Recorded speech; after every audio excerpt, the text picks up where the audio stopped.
From the former convent of the Good Shepherd overlooking Inwood Hill Park in New York City, welcome to Inwood Art Works On Air. It's where you meet the musicians, filmmakers, writers, theater makers, and artists of all stripes that make their home what we affectionately call Upstate Manhattan. I'm your host, Aaron Sims, and today we welcome actor Jeffrey Hardy. Jeffrey trained at Lambda and has had an international career as an actor. He was a member of New Shakespeare Company of San Francisco and worked in London's West End, in repertory theatre in UK, off-Broadway, and toured in the US, Austria, Germany, Sweden, and his native Australia.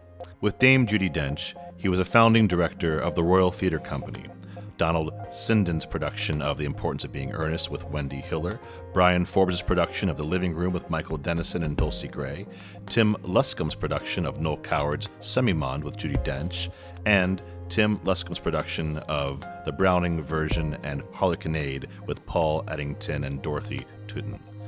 In the Noel Coward world, he was a close personal friend of Joyce Carey, Joan Hurst, and Graham Payne.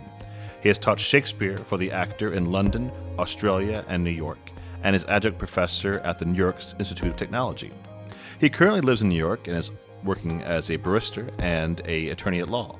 He is married to Chantruse Shanafar, well known for her interpretation of the Noel Coward songbook. We're going to talk to him about his career on stage and so much more. But first, let me welcome you, Jeffrey, to Inwood Art Works On Air. How are you, sir? I'm well, thank you, and it's nice to be in Inwood on this very lovely day. Thank you. Thank you for having me. And it sounds like I'm in very august company. Me. Absolutely. Where else would you want to be around? I mean, come on. It's all about you today, my friend. Let me tell you. Well, thanks for being here. And there's many things that I admire about you, but right clear up the top, aside for your dashing good looks, of course, I would mention is your apparent love for language. Mm-hmm. Just to review some of the authors in your bio, Shakespeare, Wilde, Coward. I could be happy making a career out of solely performing the work of those authors, and you did for many years. And I can only ask, how did immersing yourself in their worlds affect the direction of your life? Right. Well, that's a very good question, because at school I was subjected, and I use the word subjected purposely, to a lot of the classics, and I didn't like them much. They were rather alienatingly taught. Until one teacher, and we've all had these wonderful mentor teachers in our life, said, so don't go home and read the first two acts of Hamlet. We're going to read it aloud tomorrow in class. And that was the approach that kind of lifted all of these wonderful words that we're privileged to say off the page, and just to leap forward to being an actor, these wonderful words. And if you're in a play, whether it's Shakespeare, Coward, Shaw, any of these plays, you'll often find the words of the play recited in life.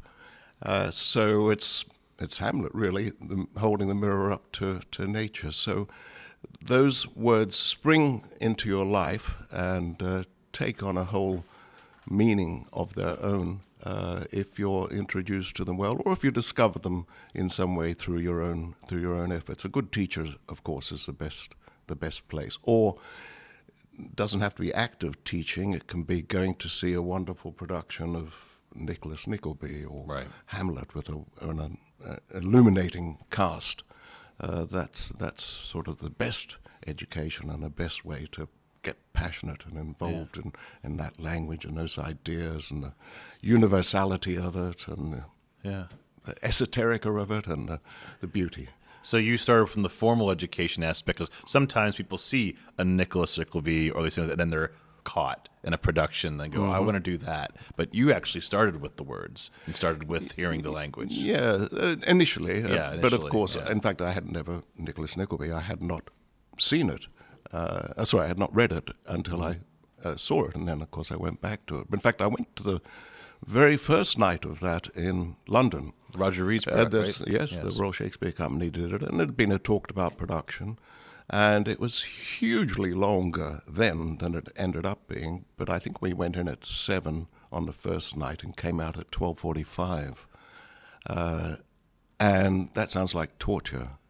but it went like 2.5 hours at the most. It was so quick, it was so engaging, so elevating, so moving, made you reach deep down inside. Yeah. And then the next night it was probably about an hour shorter. It went to about 11:30, but the day between disappeared with excitement to go back and see the second half of it, and it got crap reviews. They hated it, and they said too long, da da da da da da. And there was this is a well-known story in the British theatre anyway, and Michael Billington, who I think is the critic for the Observer still, said to his fellow critics, "You need to reassess this. This is a major theatrical achievement, and the production qualities of it, the illumination of shore, the performances," and they did exactly that. The critics came back. I think it was whittled down perhaps by about an hour for each night, but the critics came back and said, "We retract our previous reviews," and Which is unheard of. yes, and this is a major achievement. It's even more unheard of having a critic review other critics. Yes, well, indeed, yeah. Yeah, it's true. But that's the kind of excitement that, for those of us who are still passionate about theater, which are many, it's seeing productions like that. It's almost like you're chasing those experiences again in the theater to have again. Like you have these very few talked about illuminating performances that inform you, and then you end up going to see, for every one of those, you see 100 pieces of theater that you could probably forget about. But there's one or two pieces you see every couple years that come along. And these works just, they fill you, right? I totally agree with you. And in fact, I don't know if other people are like this. I suspect you are. If somebody says, "What are the great things that have happened in your life?" you'll talk about having great parents, or going to great school, having a great job, Right. or a great partnership. But I would include in those probably 3 or 4 of those wonderful productions that I've seen that they get tattooed into your soul and heart. Yeah.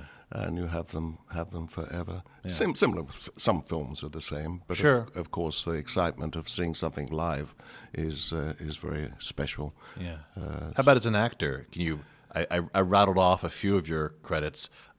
What productions that are tattooed on your heart? Okay. Well, the ones where I played big parts. But enough about you, Jeffrey. So I have fondness for As You Like It, Shakespeare's As You Like It, which I played.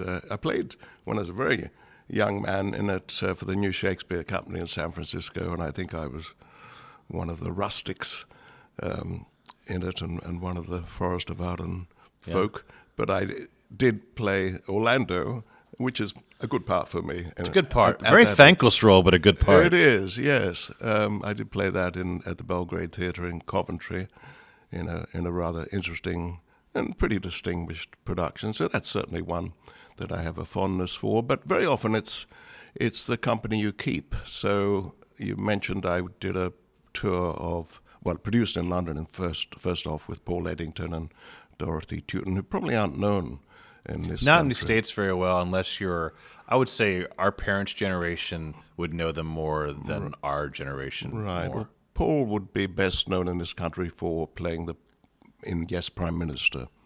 But he was a very, good heavens, a long-term career he'd had working at the National Theatre and in the West End and a lot of television work. So that tour was particularly meaningful for me, having produced it in London and then being cast in the tour and touring Australia. So all my relatives who used to shake their head in despair at Jeffrey's off in London in the theatre, right, were able to come and see it, and my schoolmates and all of that. And of course, not only were they particularly wonderful pieces of theatre and writing, but to be in a company that's led by not the fact that the actor is distinguished, but such a kind and accomplished actor as Paul was very special. And there's a little validation in that too, right? Because, you didn't come from like a family of acting, like an acting troupe family. No, right. I come from suburban Aussies. Exactly. So I'm of the same ilk. Like I'm the only artist of any kind in my family either side, and so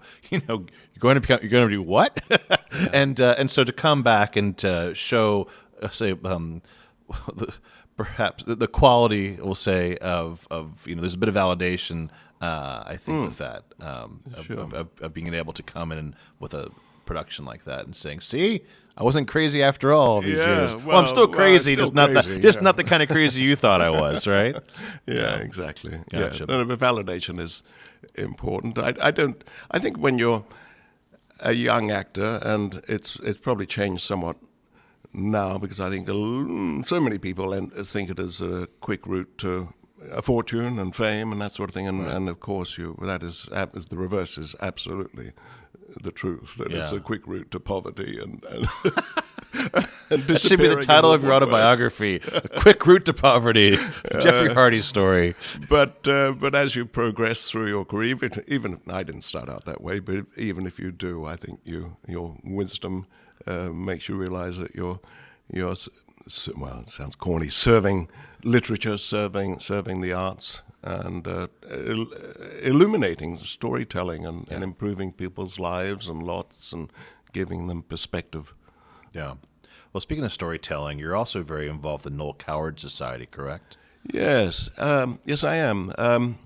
And that's a curious connection to that, which is an interesting story. If you'll bear with me, I'll make it short. Well, I mentioned your bio particularly because there's three very interesting people that were very close to Mr. Coward that you had close relationships with as well. Correct, yes. So when I was, my first job out of LAMDA, London Academy of Music and Dramatic Art, was at Repertory Theatre in Farnham, Surrey, which is a small town just outside of London, and it was at a theatre called the Redgrave Theatre, which was named for Sir Michael Redgrave, who was one of the great actor knights of very big family of actors.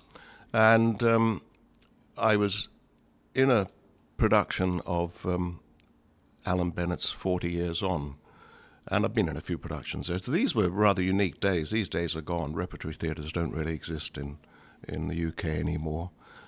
So I was very lucky to capture that, and that was really the background for so many actors in the UK, that you'd get cast in a series of shows. You'd have 1 week rehearsal, and you'd be playing a lead, then you'd be playing a spear carrier in the next production. So that was training beyond training, and a wonderful orientation to the world of the theatre, and really the stamina you need to have to be an actor. To be a busy actor. Anyway, so Sir Michael and Lady Redgrave, who are Vanessa's and Lynn and Corin's mum and dad, they live nearby in Odium, a place not far. And they used to come to the productions, usually the opening night. And so I was in Alan Bennett's 40 Years On, which is set in a British public school, which means a private school. And it was like a speech night or a graduation ceremony, and we were told that the Redgraves were in that night. And the first entrance, I was playing the head boy, like the school captain, and it was a nice big part. We made our entrance through the auditorium, and the lead actor, who was playing the headmaster of the school, principal of the school, said, "Now, the Redgraves are sitting on row Q on stage right, and we're going to enter through there. And I'd suggested it'd be nice for you, because we greet all of the audience as if they're parents of the students who are being represented on the stage, if you go to him and say, 'Good evening, Mr. Crocker Harris, it's very nice to have you with us.'" And it didn't mean anything to me, really, but I was a little nervous at approaching an actor night. And so dutifully I went at the beginning of the play, as we're coming into the auditorium, and I said, "Good evening, Mr. Crocker Harris, it's very nice to have you with us." And Sir Michael, within 3 seconds, squirted me with tears. It affected him. And I then found out that Andrew Crocker Harris is the lead character in the Browning version, the play I just mentioned about touring in Australia with. So I didn't. There's a funny circularity Right. projection there. Yeah. And afterwards, Sir Michael said, I'd like to meet the young man who played the head boy, and asked the director, and sure enough, I was invited to sit and talk with them and had a drink with them. And he was more interested in me than I pretended I was interested in him, and he was intrigued by the fact that I was Australian, because he'd had a long association with Australia and knew several actors. And he said, Jeffrey, I wonder if you could try and find out, and he rattled off 3 or 4 names of people, and let me know how they are and give them my greetings. They were not people I knew, but they were people I knew of. And I did some research at Australia House in the Who's Who in Theatre, which is a fairly thin volume. Shouldn't be, but it is a fairly thin volume in those days. And I was able to report back, and we became friends. I became friends of Michael and Rachel, and they invited me down to their house. And they were in the early 70s, I guess then. So this was 1980. Yeah, 1979. Anyway, to lead on to Noel Coward, Michael had and I call him Michael, it sounds offensive, but I remember after I got to know him well, I said to him, Sir Michael, what did you think of? And he said, Jeffrey, don't call me Sir Michael. He said, just Michael is fine. And he said, I remember Cyril Cusack saying that the only trouble with getting a knighthood is that you get this thing, what's called a surcharge, attached to it, and everything costs you double, and people give you deference you don't deserve. Just call me Michael. And but Michael had a secretary called Joan Hurst, who he used to share with Noel Coward. And as Joan used to put it herself, I used to I'd have Noel in the morning, and Michael would do me in the afternoon. Poor choice of words. But by this time, Coward had died. He died in 1973, but Joan remained the secretary to the Coward estate until her death, which was not until the early 2000s. And we became great buddies. And Joan, she opened an amazing world up to me, and she was tremendously good company. She was by that time in her mid-70s, I guess, too. And I was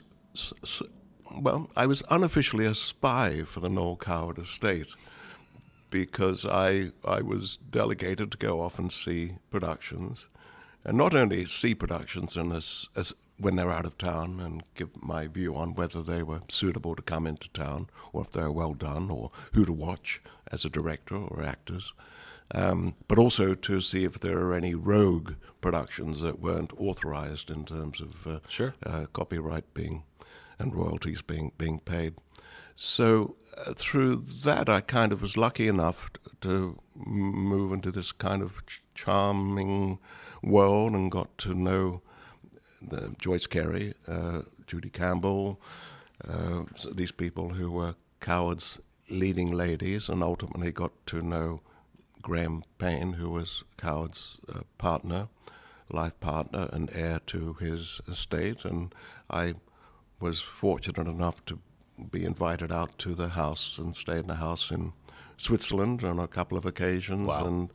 And was such a charmed life. I remember one time, I can tell you so many things about that time and the charmingness of it. But I remember one day when I was visiting, Graham said, "We're going to lunch today. It's going to be a bit of a drive."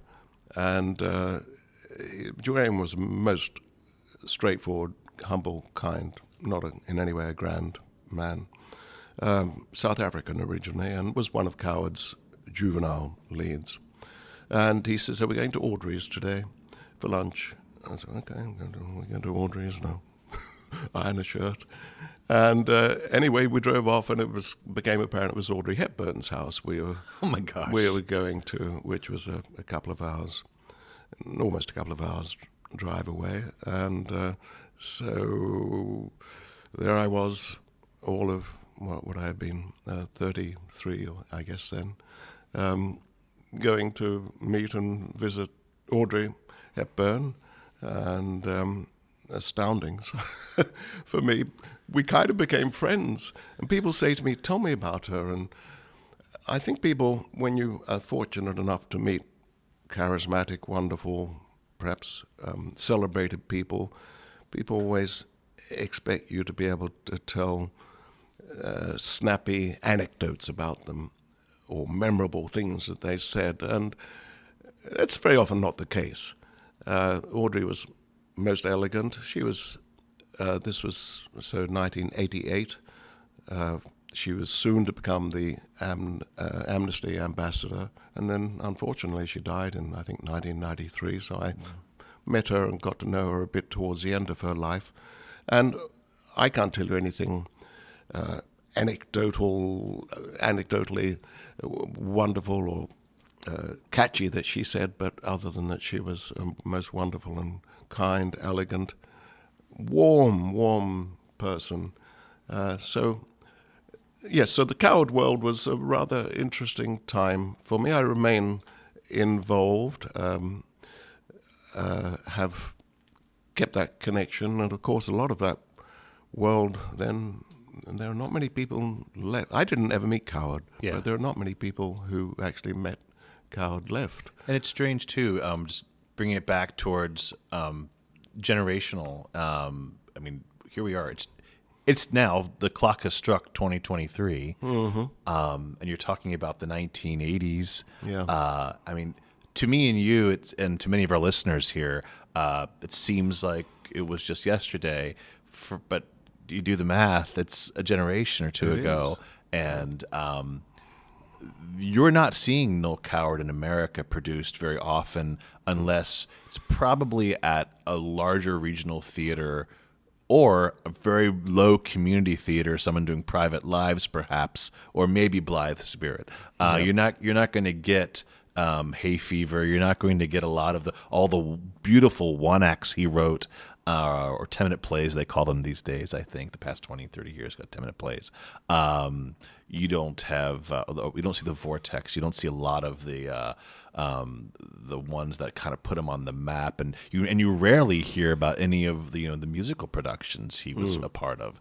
And so you have like the Sir Michael Redgrave generation, where it was very commonplace to see a Coward play on the West End, if not 2 or 3 every year. You're lucky to get one on the West End or Broadway every 4 or 5 years now, which is because and it kind of segues me into a question about contemporary acting these days, and the contemporary theater and contemporary training, because you, my friend, is what I would say are, the industry would call an actor's actor.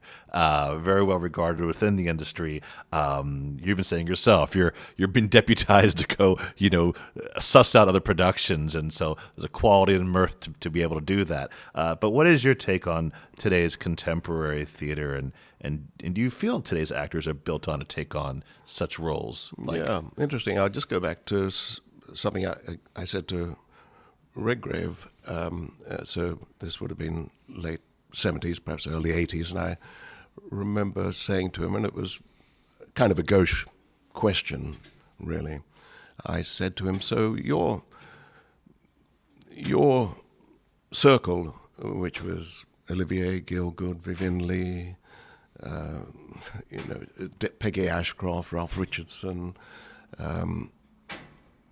will they be reproduced? Do we have the great personalities, the great leaders of the theater as you had?" And he said, and it's a quote, and I cannot tell you who it's from, but he said, "Well, I think, as so-and-so said, each generation thinks it's drunk the last of the wine." And ping that was very meaningful. And he said, and look around at the people who we can go and see at Stratford or in the West End now. We can go and see Ian McKellen, Judi Dench, Alan Howard, Peter McHenry, Albert Finney, Tom Courtney, rattled off these names. So by no means, and just to pick up that, I think by no means have things got worse, because there are very wonderful, very fine performers out there. I think there's probably a slightly less regard for the classics. I think actor training, from what I know about, and I have kind of kept involved in the actor training world through serving on the Lambda board here in America and other like organizations. I think the training is very often film and television oriented now rather than theatre oriented. And I heard recently, I don't know if it's true, that some of the major drama schools, even in the UK, don't teach voice for theatre. I haven't verified. That seems inconceivable preposterous. to me. Yes, exactly. But I mean, you're a performer. You know as well as I that vocal technique is quite different for film and absolutely, and and your breathing too, and TV. Yeah. But if you've got that wonderful foundation, right, and you can be heard easily, and you have range, you have an interesting timbre to your voice and quality and some flexibility to it, right, and you're not easily exhausted or hoarse, that's a wonderful foundation. So if it's so that voice training, which is the very, very fundamental key part, apart from the imagination and other disciplines, physical disciplines, I'd lament if that has fallen by the way. But I mean, I see, it used to be the case that a lot of stage actors couldn't do film and TV very well. I think I see the reverse now, that film and TV actors can very often do stage very well. Well, aside from distinguished acting classics and other, contemporary work you've done, you've taught Shakespeare at a great variety of places. And to kind of further the theme here, I would love to take this opportunity to, if you wouldn't mind, love it if you would share your talent by sharing a short passage with our listeners from a selection of your choice from one of your favorite Shakespeare plays. Okay, well, as it happens, I have something. How about that? So I had a choice, but I think I'll settle on the one which I feel most comfortable on. So it's a rather well-known piece, but it's enjoyable, and it's nice to be reminded of it all the time. And it's Jake in As You Like It. All the world's a stage, and all the men and women merely players. They have their exits and their entrances, and one man in his time plays many parts, his acts being 7 ages. At first, the infant, mewling and puking in the nurse's arms, and then the whining schoolboy with his satchel and shining morning face, creeping like snail unwillingly to school. And then the lover, sighing like furnace with a woeful ballad made to his mistress' eyebrow. Then a soldier, full of strange oaths and bearded like the pard, jealous in honor, sudden and quick in quarrel, seeking the bubble reputation even in the cannon's mouth. And then the justice, in fair round belly, with good capon lined, with eyes severe and beard of formal cut, full of wise saws and modern instances. And so he plays his part. The 6th age shifts into the lean and slippered pantaloon, with spectacles on nose and pouch on side, his youthful hose, well saved, a world too wide for his shrunk shank, and his big, manly voice turning again towards childish treble, pipes and whistles in his sound. Last scene of all that ends this strange, eventful history is second childishness and mere oblivion. Sans teeth, sans eyes, sans taste, sans everything. Awesome. Thank you so much. Sure. Greatly appreciate you sharing that. Brings you back. I actually did that show many a year ago as well. Who were you? Well, I was far young, but to play the part. But apparently, when you're doing the rep system, you're doing two other shows, and they put you in this one. I was Duke Senior of all people, because of my stature, and they could. And of course, I was. Another thing you don't do very much these days: put old age makeup on actors, and beards and mustaches and speaking of all that stuff, so that doesn't get you usually cast a person who's 60 or 70 years old these days who has but the thing is you have to have the endurance to do the role, right? So nowadays we paint the lines out rather than painting them on. Yeah, well that's for us we have to watch out, and a lot of shiny base to keep it going there. But what a wonderful passage, and it's so significant. People don't realize that's from a comedy. If you didn't know, it's from As You Like It, as you said. It's a comedy. And Jaques. Do you want to talk a little bit about the context of Jaques for a second? Yeah. I mean, I think they think Shakespeare played Jaques actually. Yeah. Shakespeare was an actor, as you all likely know, but he was a rather world-weary. Yes. Cynical man, and he was sort of the sage, I suppose, as young Orlando is an outcast from his home, right? Sort of on the passage to manhood, I suppose, and falls in love in the forest of Arden with Rosalind, who's disguised as Ganymede, right. And Jaques is his cynical sage accompaniment, and right. Yeah. He doesn't have the last word in the play. Another character with the same name called Jacques. Right. The brother Jacques who comes out of nowhere. Has the last word in the it's play. One of those tremendous endings that everyone goes home happy except for maybe Jaques. Everyone goes home happy. Reminds you of Malvolio not going home happy in Twelfth Night. Exactly. But yes. Your much older colleague Judi Dench at 88 is still churning out work. Oh, amazing. Yes. Being such a young pup in comparison, it leads me to ask you, aside from your law work, what interests you now to pursue in this phase in your life and career? All right. Well, so I'm heading towards 70, almost there. The life has been utterly charmed and charming. Not any great personal tragedies in my life. Ups and downs, as we all have. I have a great joy in my life.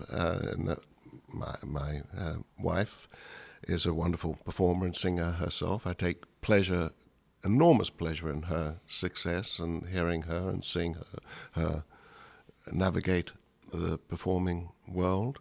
But I also have an 8-year-old son, so I'm an old dad.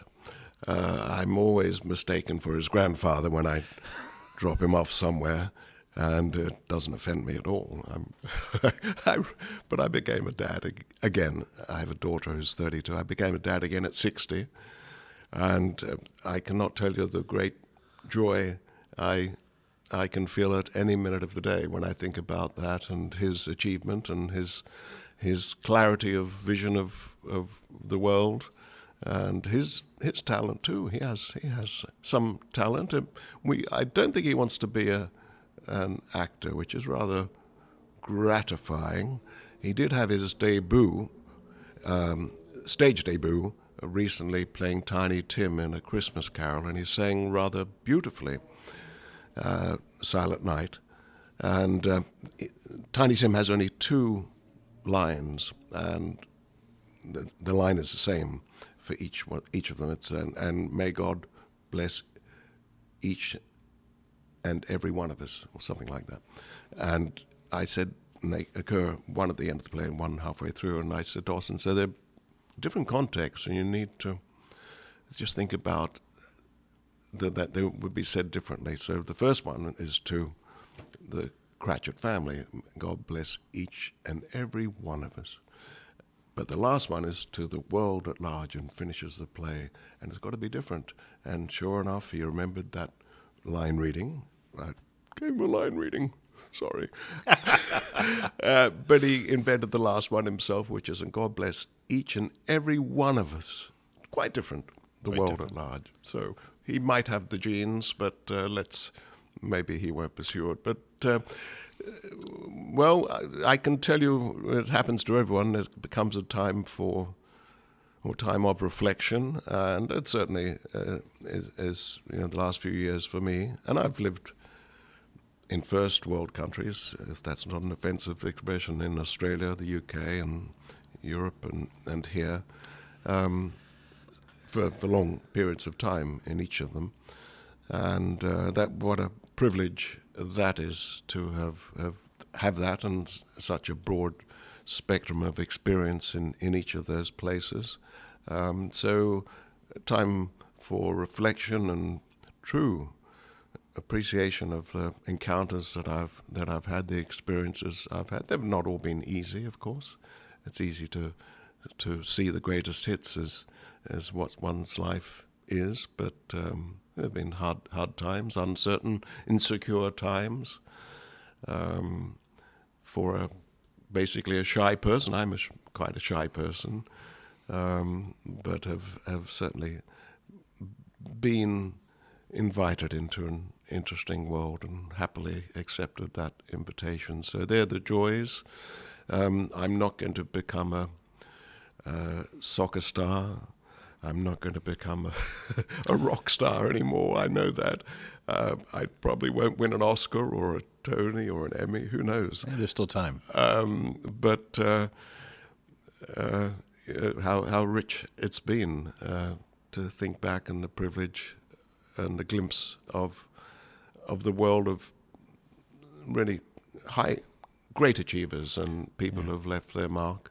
And hopefully we all do that equivalently to whatever our circle is. And of course we do it with our children and with our friends. And you keep sharing that experience, and you keep sharing. You just said, when you share it with your wife, you share it with your son, you share it with your contemporaries, and so reflection also brings wisdom, and also imparting that wisdom with others and sharing it, as Sir Michael did to you, and a few others might add along the line that we've spoken about here today. So and also, like I said, and just tangentially too, is like you share it in your everyday work too. I mentioned you're a attorney, and so I mean I can't even tell you. I mean, haven't you found to be the same lot of transferable skills there? You're always dealing with complex language. You're always dealing with some kind of storytelling, and you're playing an intention, trying to get what you want. Yes. So I mean that's acting. You've actually picked up on exactly the right thing, because a lot of people think lawyering and acting are the same because you have a loud voice and you wave your arms around presenting, trial lawyering, that is. But of course, that's a very superficial analysis. But the similarity between the law and being a performer, a theatre performer or performer, is what you said. And also they're both research subjects in a way. Law certainly is, and theatre, or being an actor, can be, enveloping a life, or inventing a life, or researching a life. Discovering a world. Discovering a world, yes, and a backstory and a forestory if there is one. But what's most akin between the two, in my view, is that they're both arts that require utter focus and concentration. So when you're on the stage or in a film, they say action, utter focus and concentration, that world of the character is all that exists.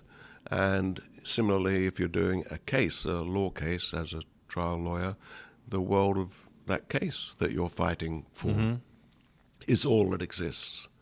And a senior barrister back in Australia, I remember him saying to me, we are all momentary experts, lawyers, because we get all of this knowledge, we put it into a bath with a plug in it and fill up all of these facts and technical information as to how it happened, what the alternatives are. And at the end of the case, we pull the plug out of the bath and it all runs out. And then put the plug back in for the next case. And being an actor is the same sort of thing. You get a part, and if it's a meaty part, even if it's not, you should do the same kind of work. You put the plug in and you fill up all of that knowledge in the world of the actor, the world of the play, and you do your season or your film take, and then at the end you pull the plug out and put it back in, ready for the next one. So that's a good parallel, I think, between the two. They're not necessarily in conflict. No. I think they're rather in harmony. In my day, when I went to law school, and this was in Australia, perhaps differently from here, but a lot of people drifted into law because they didn't want to be doctors or scientists or just do an arts degree. So they had some flair and passion, and they went into law, and they were kind of métier manqué actors, really. And I think it's the same here. A lot of audience members of theatres are lawyers. There's a great love of literature and the word and the dynamics of people. I think so too. And, you've given us many pearls of wisdom, and I was going to ask you, because I do feel that part of this podcast is a bit documentary and it's a bit also educational, and I was going to ask you if you had any imparting words for the up and coming generations, but I think you've shared the wonderful, the bathtub and the drain imagery and the metaphor and the stories here. I think you've given a lot of people who are looking for a life, either in the arts or theater or just a little bit of insight into it, a lot to chew on. So I want to thank you so much for coming in and sharing your experience with us here today. Yeah, it's my pleasure, and I hope it's meaningful and people can see how enriching it's been to me just to commit to something, to an idea, and pursue it as much as you can. And thanks for being part of our Inwood community up here, Well, too. I'm an Inwoodite. You are. A long time. 10-year Inwoodite. Yeah. My wife is a 24-year ago Inwoodite. Yeah. She lived just across the road from here for Absolutely. several years. So you're part of the hood. You're part of the community. Jeffrey, is there anywhere we could send people, by the way, on the interwebs? Well, good heavens. It would be embarrassing. I occasionally subject Shane and my wife to things that put up on YouTube. Did this last week. In my early career in London, I think it was my first big television role was in an Ivan Novello musical called The Dancing Years. Very syrupy, Ruritanian thing, and I happened to find it on YouTube the other day. So if you Google that on YouTube, folks, or Google and then YouTube, search that. Yes, you can see quite a lot of my stuff. If you look me up on IMDb. Look him up. And a lot if of you want to those hire things him, are you can available talk to me. Send me an email, and I'll be his agent for pushing him out there to you guys. If you guys want to hire him, he's available, or maybe he's not, depending on how busy he is. Difficult to say. Again, thank you, Jeffrey Hardy, for being here. Thank you, Aaron. It's a great pleasure. Thank you. So this is an Artist Spotlight episode of Inwood Art Works On Air. It's where we meet the musicians, filmmakers, writers, theater makers, and artists of all stripes that make their home here in Upper Manhattan. If you have a moment, please show us some love right now by rating and reviewing this podcast on Apple Podcasts. That really does help. Many thanks to the Church of the Good Shepherd here in Inwood for hosting us, and to hidesites.com for uptown promotional support. You can support On Air and all of our programming by making a tax-free donation to Inwood Art Works at inwoodartworks.nyc/donate or via Venmo at Inwood Art Works. You can follow us on social media as well at Inwood Art Works on all of our social channels to keep up all that we do, which includes the Inwood Film Festival, Filmworks Al Fresco, pop-up art galleries, live performances, and so much more. Inwood Art Works On Air is proud to be supported in part by public funds from the New York State Department of Cultural Affairs in partnership with the City Council. Inwood Art Works programming is made possible by the New York State Council on the Arts with the support of the Office of the Governor and the New York State Legislature. From the top Manhattan and the bottom of our hearts, thank you so much for tuning in. This is Aaron Sims for Inwood Art Works On Air.